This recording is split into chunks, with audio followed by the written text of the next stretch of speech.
नमस्कार। आकाशवाणी चंडीगढ़ से प्रादेशिक समाचारों के साथ मैं चंदन शर्मा।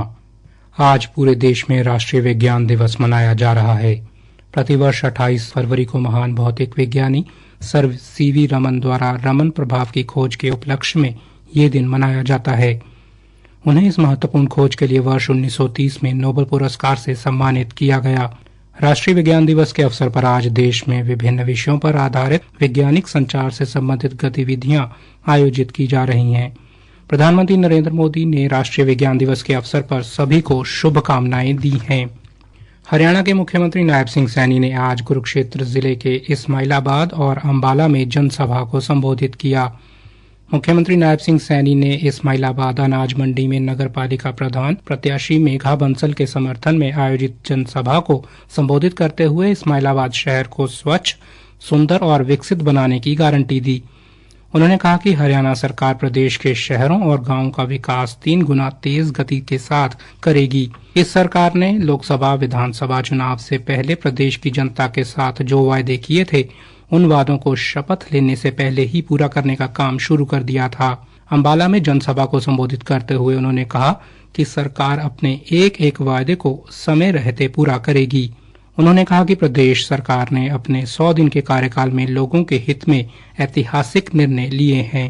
मेरी सरकार को 100 दिन हुए हैं और 100 दिन के अंदर मेरी सरकार ने हरियाणा प्रदेश के हित के अंदर 18 महत्वपूर्ण फैसले लिए हैं। 10 फैसले ऐसे हैं जिनकी आर्थिक और प्रशासनिक अप्रूवल आनी बाकी है, वो जल्दी आ जाएगी। ये और ऐसे वायदे हैं मैं जिसका लाभ गरीब व्यक्ति को, आम व्यक्ति को मिल रहा है। मैंने विधानसभा के चुनाव में एक बात बोली थी, हरियाणा के जितने सरकारी हॉस्पिटल, जितने मेडिकल कॉलेज और जो हरियाणा में पीजीआई है, सब में डायलिसिस फ्री होगा, किसी का कोई पैसा नहीं लगेगा। आज किसी का कोई 5 पैसा नहीं लग रहा। इस्माइलाबाद में सांसद नवीन जिंदल ने भी नगर पालिका प्रधान पद के लिए बीजेपी की प्रत्याशी मेघा बंसल के लिए वोट की अपील की और कहा कि इस्माइलाबाद को स्वच्छ, सुंदर और विकसित शहर बनाने के लिए केंद्र, राज्य और नगर निकाय सरकार तेज गति के साथ काम करेगी।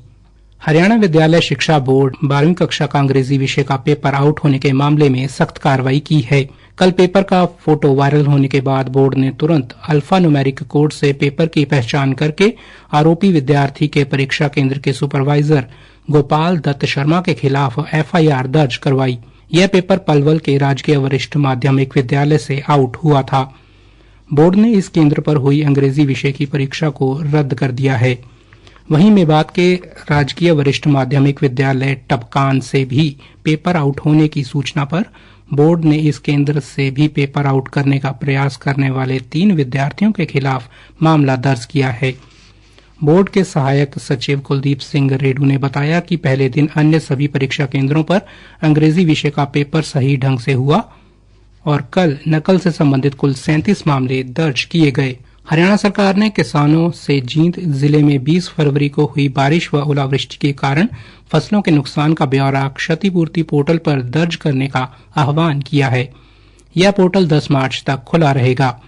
सरकारी प्रवक्ता ने बताया कि जींद के उपायुक्त द्वारा दी गई रिपोर्ट अनुसार जिला जींद के गांव आसन, खरक, रामजी, चाबरी, नेपेवाला, कोयल, बहादुरपुर और संडील आदि गांवों में 20 फरवरी को बेमौसमी बारिश के कारण फसलों को नुकसान हुआ है।